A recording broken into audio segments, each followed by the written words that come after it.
Now, thank you for joining us. This is Business Now. I am Frank Omalape. We'll begin from the Federal Capital Territory, where President Muhammadu Buhari on Friday presented before the two chambers of the National Assembly a record of 20.51 trillion naira proposed budget for the 2023 financial year. The 20.51 trillion budget, which is the highest so far in the nation's history, is the last to be presented by the president before his tenure elapses. According to the president, this eighth financial blueprint of his administration has tagged the budget of fiscal sustainability and transition. Buhari, while addressing members of the parliament, noted that the 2023 transition budget was designed to address critical issues and lay a solid foundation for the incoming administration. The president said he believes that based on these fiscal assumptions and parameters, total federally collectible revenue is estimated at 16.87 trillion naira in 2023. Further stated that the total federally distributable revenue is estimated at 11.09 trillion naira in 2023, while the total revenue available to fund the 2023 federal budget is estimated at 9.73 trillion naira. This is said includes the revenue of 63 government-owned enterprises. And in his speech, the president stressed that the 2023 appropriation bill aims to maintain the focus of MDAs on the revenue side of the budget and greater attention to internal revenue generation. And now let's get state and, of course, analysis of this now. Alexa Wilcox, business analyst, joins us via the phone now. Thank you for joining us. We appreciate your time. Thank you, but please, you need to raise your voice. I've not heard it clearly. All right. Can you hear me now? Is it better now? Now, first, okay. All right. Given the presentation today, that's about 20.51 trillion 2023 budget proposal to Nass earlier today. The highest so far, of course, in the nation's history against the expected 17.76 trillion naira. How did you receive this news? Well, as a matter of fact, I was taken aback by the size of the budget. Like you have already pointed out, the highest. I mean, every year we always have the highest, higher than the previous year. It has always been like that, year in, year out, since I started following budgets. But the quantum is from 17 trillion to 20.5 trillion. For me, it's outrageous, and I begin to wonder what is actually the quality trust of the budget and the quality trust of the format of the budget. Because quantum leap of 3 trillion naira over the 2021 budget, over 2022 budget, for me, it's a bit worrying, and I do not understand the nitty-gritty of why, of what the economic reasons for such a quantum leap, for such a size of the budget. The president, of course, said this particular budget is fiscal sustainability. I mean, perhaps that is why we now have a figure that is as high as 20 trillion naira, the highest in the nation's history. Isn't that justifiable?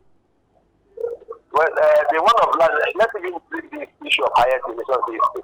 The one of last year was highest in the nation's history. The one of this year was highest in the nation's history. The one of this year was highest. So every year we have the highest in the nation's history. So that's not even the issue. The issue is now, when you say fiscal sustainability, of course I understand the fact that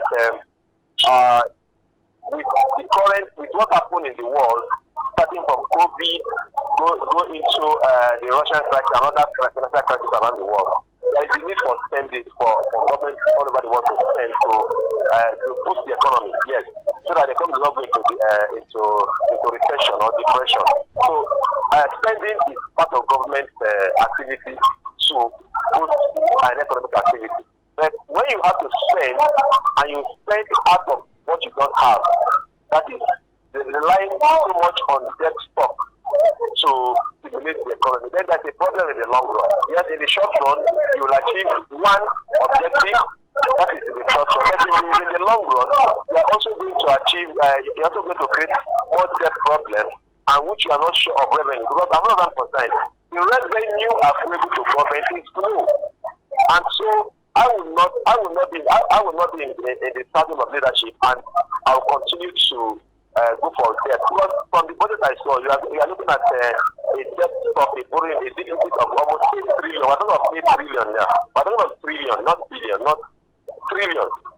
In terms of that, will come to borrowing and drawing down and all that. So the real intention might be noble, but I tell you, at the end of the day, how does the public receive it? How does the military press on the truth? How does the cost of economy receive it? Yes, as someone in the financial sector, I can understand. I can be able to put a meaning or figures to some of these things. The demand, the cost of all you know is let's look at some fly-by-night analysis. All they know is the government is borrowing.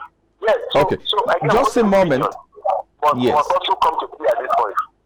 10.78 trillion is estimated as the deficit, that will be recorded in the 2023, appropriation bill. Looking at this deficit, how concerned are you, and what are the implications of these on the economy? Yes, I've said that in part in my second response. Right. Now, when you're looking at when you're having such projections as deficit, now that means you are 100% certain that your projected income will be realized.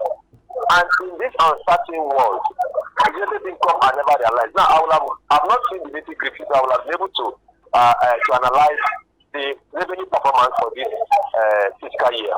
What's the revenue performance for this fiscal year?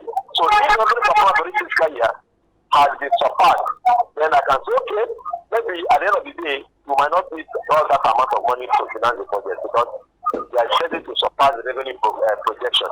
But I don't think so. Again, you have the volatility commodity, couple of oil that account for a large percentage of your revenue. Very volatile, and you are not really sure that will be realized in terms of quantity and in terms of the price because you don't control the price. So there's a lot. As far as I'm concerned, speaking frankly, as a concerned Nigerian, I would have opted out for something very small. I mean, if there is need, if as revenue increases, we can go for supplementary projects. But right now, it just gives hope to a lot of things. It just gives some wild change. I don't have a problem with debt. Debt is good for development. Debt is good to stimulate the economy. But debt that is not sustainable, yes, it's still within our GDP, within a percentage of our GDP compared to other part of the world. So we cannot continue to accumulate debt that you must pay. The Americans are accumulating debt, they may not pay because they break the dollar. You are accumulating debt that you must certainly pay. And so, and revenue is not in any way improving in as far as the quantum of revenue. Okay, let's wrap it up now, Mr. Alexa. I'm concerned and it's worrisome. Yeah, let's wrap it up now, Mr. Alexa. I mean, with this government, it has less than 6 or 5 months to the end of the tenure. How do you think the government can make up for some of the loopholes or fiscal crisis we are seeing? Of course, I know that in his speech, the president said earlier that the 2023 appropriation bill was aimed to focus on the MDAs, generate funds. So it's going to task more like tasking the MDAs to generate more revenue. Do you think that will suffice, or perhaps cushion the impact of the high deficit recorded in the budget? No, I think that's a good focus. By the time you start looking at the MDA as the focal point of the revenue generation, then you started doing real business. Because really and truly, the MDAs are a leaking hole for the government, for the federal government. Because MDAs, they earn money, they spend, and they are not accountable. In time past, a body like JAM was so irresponsible, so reckless, that we understand you are remitting just less than 50 billion to the government. And meanwhile, when the new health come, they were remitting in 50 million before, and now it was remitting in billions, 10 billion, 8 billion. So the MDA can do better, and if the flashlight is on the MDA, so that they become the focal point. So revenue generation, then I think we are beginning to get it. The universities, they are all part of the research institutes. We have to leave it there now. So I think we should start doing that, and then so that will slow down some people. The fact that some people are there are loopholes and gaps in this budget. Yes, it's all right. If nothing has said to do a good job on the budget in terms of all right, Mr. Lessa. Okay. Can get it right. It's all right. Thank you. We have to leave it there now. Thank you, Mr. Lessa. Wilcox is a business analyst. Thank you for your time on Business Now. I'm almost grateful. Anytime. Thank you very much for having me. Have a great day. Well, in the meantime, Nigeria needs to apply a double-edged approach to tackle its deficit issues. This has to be done by reducing its expenditure while boosting its oil and non-export revenue. This was put forward by Dr. Leke Ebenezer, an economist, while speaking on iBrandTV's Business Breakfast on Friday. He made his disclosure in response to Nigeria exceeding the deficit threshold set by the Fiscal Responsibility Act.